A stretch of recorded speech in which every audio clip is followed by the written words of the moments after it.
नमः संस्कृताय विद्यार्थियों, मैं पूर्णिमा शर्मा आज आप सभी के लिए कक्षा सप्तम की संस्कृत ट्यूशन पुस्तक से अष्टमा पाठा शमे विजयते का अभ्यास कार्य लेकर प्रस्तुत हुई हूँ। इससे पहले इसी पाठ का आपको अर्थ इसी चैनल पर दे दिया गया है। आप वहाँ से इस पाठ के अर्थ को समझ सकते हैं और इसका वाचन भी कर सकते हैं। श्रम एव विजयते, श्रम की ही विजय होती है, यानी मेहनत की ही विजय होती है। इस पाठ का ये अर्थ है। अब हम अभ्यास कार्य प्रारंभ करते हैं। इस पाठ का अभ्यास कार्य प्रारंभ करने से पहले शब्दार्थ का हम वाचन करेंगे। द्वारादि निर्माण हेतु हो, द्वार आदि के निर्माण के लिए, उत्थाप्य उठाकर, काष्ठस्य लकड़ी का, यानम गाड़ी या वाहन, आरोपयितुम चढ़ाने के लिए, यत्मानः प्रयत्नशील, अति भारत्वात् अधिक भारी होने से, अक्षमः असमर्थ, दूरतः दूर से, तुर्गाधिरूढ़ा घोड़े पर सवार, तुरग कहते हैं घोड़े को, और जो घोड़े पर बैठा हो उसे कहते हैं घुड़सवार, तो घोड़े पर सवार। अगला है सुकरम सरल या आसान। परिधानम वस्त्र, आगच्छन आता हुआ, अश्वसादी घुड़सवार। देखिए अश्व तुर्गाधिरूढ़ा मतलब घोड़े पर चढ़ा हुआ, यानी घोड़े पर सवार, और अश्वसादी का मतलब हुआ घुड़सवार, यानी घोड़े पर बैठा हुआ जो है उसे घुड़सवार कहते हैं। अश्व का मतलब भी घोड़ा होता है और तुरग का मतलब भी घोड़ा होता है। अवधेयम याद रखिए, प्राशंसन प्रशंसा किए, आपतेत आए, स्मर्यताम याद करें, अभिजानन जानते हुए। अब अभ्यास कार्य प्रारंभ करते हैं इसका। सबसे पहला प्रश्न है उच्चारणम कुरुत पुस्तिकायाम च लिखत। उच्चारण करें और अपनी कॉपी में इसको सुंदर सुंदर राइटिंग में लिखेंगे। द्वारादि निर्माण हेतु हो, काष्ठस्य उत्थाप्य स्मर्यताम, अति भारत्वात् आपतेत आरुह्य आगमिष्यति। प्रश्न नंबर 2 है पूर्ण वाक्येनुत्तरत्। किमर्थम काष्ठस्य गुरुतरः खंडा नीयते स्म, किस लिए लकड़ी का बहुत बड़ा टुकड़ा ले जाया जा रहा था। देखिए यहाँ पर जगह नहीं है और वैसे भी इन प्रश्नों के उत्तर आपके पाठ में ही दिए हुए हैं, इसलिए मैंने वहीं आपको निशान लगा दिए हैं। तो हम देखते हैं, पाठ में पहुँचते हैं और वहाँ से इसका आंसर देखते हैं। प्रश्न नंबर 2 का देखिए ये लिखा हुआ है, यहाँ से शुरू होगा इसका प्रश्न। यह है द्वारादि, आप भी अपनी पुस्तक अवश्य खोल के बैठिएगा। द्वारादि निर्माण हेतु हो, काष्ठस्य गुरुतरः खंडः नीयते स्म। ये इस प्रश्न नंबर 2 का जो है पहले का आंसर है। ठीक है, इसका आंसर है। दूसरा है सैनिकाः कथम बहुप्रत्यय अपि अक्षमा जाता। सैनिक कैसे बहुत प्रयत्न करने पर भी असमर्थ हो गए। इसका भी आंसर आपको पुस्तक में ही मिलेगा। आपको पुस्तक की सहायता से इसलिए बताया जा रहा है जिससे कि आपको प्रश्न ढूंढने की भी आदत पड़े और आपको इस तरह की फीलिंग आए कि आप घर पर बैठकर भी ऐसे पढ़ रहे हैं जैसे कि आप विद्यालय में पढ़ रहे हों। तो दूसरे का खा है, देखिए काष्ठस्य अति भारत्वात् बहु प्रत्ययपि ते। अब ते जो आया है यहाँ पे सैनिकों के लिए आया है, तो ते के स्थान पे आप क्या लिख देंगे, सैनिकाः। क्या लिखेंगे, सैनिकाः। और फिर लिखेंगे अक्षमा अक्षमा अभवत्। तो पूरे प्रश्न का उत्तर क्या हो जाएगा, देखिए काष्ठस्य, यहाँ से लेंगे काष्ठस्य अति भारत्वात् बहुप्रत्यय अपि सैनिकाः अक्षमा अभवन्। अब प्रश्न नंबर 3 देखिए, बहुत छोटा सा ही आपका प्रश्न है इसलिए इसका आंसर मैंने यहीं लिख दिया है। कहा दूरतः एव अधिक बल प्रयोगाय तान प्रेरयति, इसमें कौन दूर से ही अधिक बल प्रयोग करने के लिए उनको प्रेरित कर रहा था। तो कौन प्रेरित कर रहा था, नायकाः। यहाँ पे क्या लिखेंगे, कहा की जगह नायकाः दूरतः एव अधिक बल प्रयोगाय तान प्रेरयति, ये इसका आंसर हो जाएगा। तुर्गाधिरूढ़ा पुरुषः सैनिकान् विलोकयन् नायकम किम अवदत्। तो प्रश्न से शुरू करेंगे इसका आंसर। तुर्गाधिरूढ़ा पुरुषः सैनिकान् विलोकयन् नायकम, फिर किम नहीं लिखेंगे क्योंकि आंसर लिख रहे हैं, फिर लिखेंगे अवदत्त, और फिर ये छोटा सा आप डैश देख रहे हैं, ये डैश लगाकर इसका आंसर भी आपको पाठ में ही मिलेगा। तो यहाँ पर देखिए क्या आंसर आएगा इसका। यहाँ से लिखेंगे इसका किम पश्यति, क्या बोला वो, किम पश्यति भवान यदि एतेषां सहयोगम भवान कुर्यात् तदा कार्यम सुकरम स्यात्। यहाँ से लेकर किम से लेकर आप स्यात् तक का आंसर लिखेंगे। अब अगला प्रश्न है आपका अधोलिखित विभक्ति। प्रश्न नंबर 3, अधोलिखित पदानां विभक्तिम वचनम च लिखत। नीचे लिखी हुई पदों की विभक्ति और वचन लिखने हैं। तो आपको यहाँ पर शब्द दिए हुए हैं, देखिए सैनिका नाम षष्ठी विभक्ति एक आपको करके दिखाया हुआ है, षष्ठी विभक्ति बहुवचन, जैसे बाल का नाम, ठीक है, छात्रा नाम, ऐसे रामानाम ऐसे बनता है ना, ऐसे ही सैनिका नाम बनता है। तो इसमें कौन सा है, षष्ठी विभक्ति बहुवचन। अश्वात जैसे बनता है बालकात, रामात, छात्रात, नरात, ऐसे ही बनता है अश्वात। तो यहाँ पे कौन सी विभक्ति हो गई, पंचमी विभक्ति। देखिए अश्वात भी बनता है और अश्वात ऐसे भी बनता है, दोनों ही रूप बनते हैं। ये जैसे दा देख रहे हैं आप, दा भी बन सकता है और ता भी बन सकता है, दोनों ही सही हैं। तो इसमें कौन सी विभक्ति हो गई, पंचमी विभक्ति एक वचन।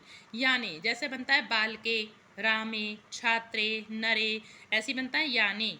तो कहाँ बनता है ये आप पहले से जानते हैं, इन शब्दों के रूप आप पढ़ चुके हो पहले। तो ये बनता है सप्तमी विभक्ति एक वचन में। शमाम जैसे बनता है रमाम, बालिकाम, ठीक है, गंगाम, ऐसे ही बनता है शमाम, आ से अंत होने वाला, दीर्घ आ से अंत होने वाला है। यहाँ पे क्या बनेगा फिर, द्वितीय विभक्ति एक वचन। फिर प्रश्न नंबर 4 है अधोलिखित क्रियापदानाम लकारम पुरुषम वचनम च लिखित। नीचे लिखे हुए क्रियापदों के लकार, पुरुष और वचन लिखने हैं। यहाँ पर देखिए पद दिए हुए, पद यानी कि शब्द। अवदत्त, इसको भी आपको एक को करके दिखाया हुआ है यहाँ पे, लंग लकार प्रथम पुरुष एक वचनम।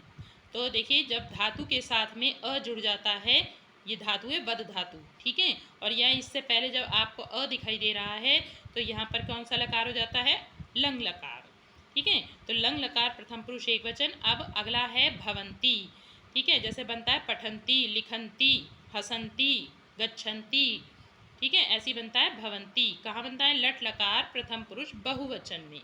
आसीत, देखिए लंग लकार प्रथम पुरुष एक वचन है, ये भूतकाल की क्रिया है। गमिष्यति जैसे बनता है पठिष्यति, ठीक है, भविष्यति, ऐसे ही बनता है खादिष्यति, तो ऐसे बनता है गमिष्यति, गम धातु से। तो लिट लकार प्रथम पुरुष एक वचन। अकरोध, देखिए यहाँ पे भी देखिए क्री धातु है और अ लगा हुआ है, तो यहाँ पर भी हम क्या लिखेंगे, लंग लकार प्रथम पुरुष एक वचनम। जैसे ऊपर आया है ये, वैसे ही यहाँ पर भी है, क्योंकि यहाँ भी धातु से पहले क्या लगा हुआ है, ह्रस्व आ लगा हुआ है। अब अगला प्रश्न देखते हैं। अगला प्रश्न है प्रश्न नंबर 5, उपसर्ग लिखत, यानी उपसर्ग लिखने। पद दिए हुए हैं आपको, शब्द दिए हुए हैं।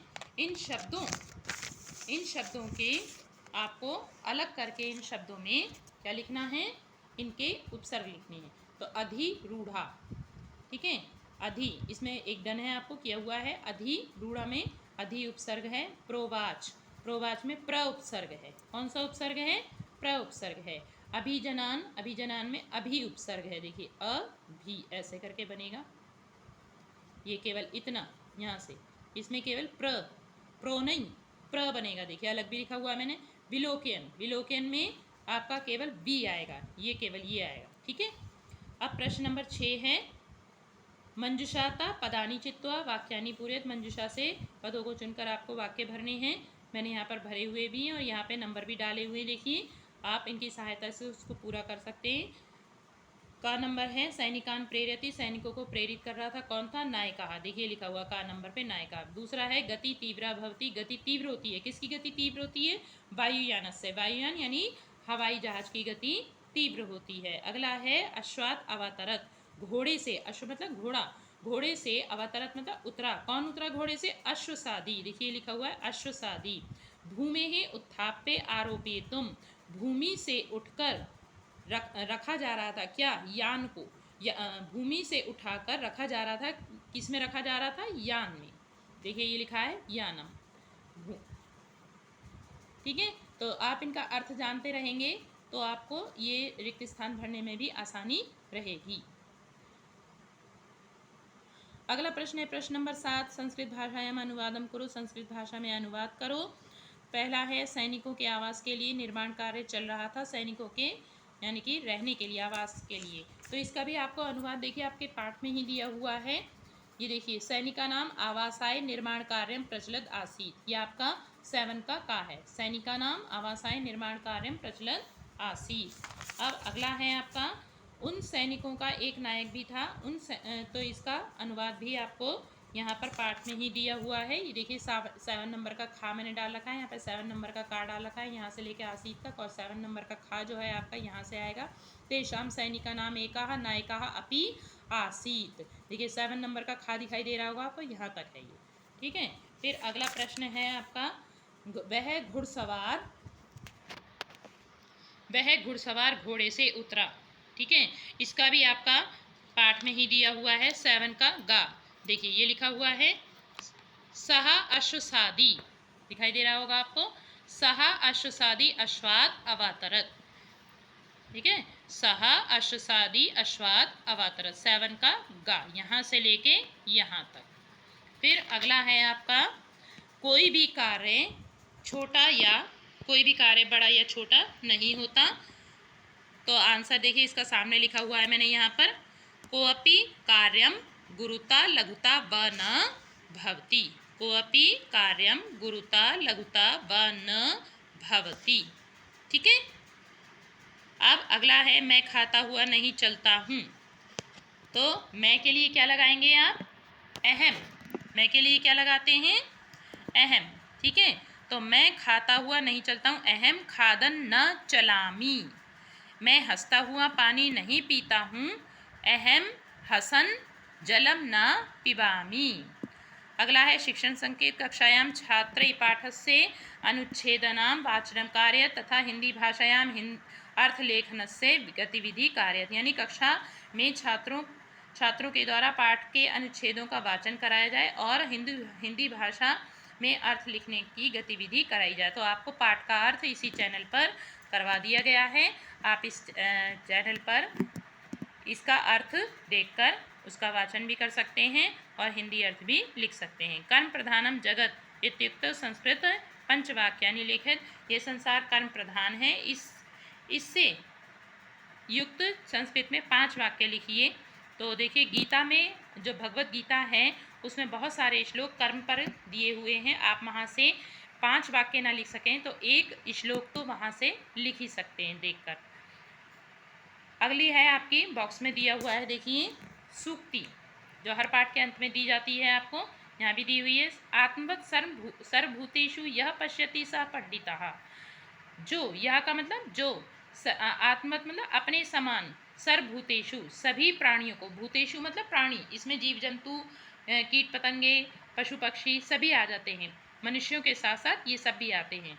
जो सभी को अपने समान देखता है, यानी कि जितनी पीड़ा हमें अपने लिए कुछ ऐसा करने पर होती है जो दूसरों को हम पीड़ा देते हैं, यदि हम ये सोचें कि यदि हमें ऐसी पीड़ा मिलेगी तो हमें कितना कष्ट होगा, तो यही बात आपको यहाँ बताई जा रही है कि जो सभी प्राणियों को अपने समान देखता है, यानी कि मुझे किसी बात से कष्ट होता है तो दूसरों को भी कष्ट होता है, ये ऐसा समझता है, सा पंडिता वह विद्वान है। पंडित का मतलब मंदिर में पूजा करने वाले पंडित जी से नहीं है, यहाँ पर विद्वान से मतलब है, तो वह विद्वान है। देखिए यहाँ पे मैंने अर्थ भी लिखा हुआ है इसका सूक्ति का अर्थ, जो अपने समान सभी प्राणियों को देखता है वह विद्वान है। आज के लिए इतना ही बच्चों, अगली वीडियो में हम फिर मिलेंगे। धन्यवाद।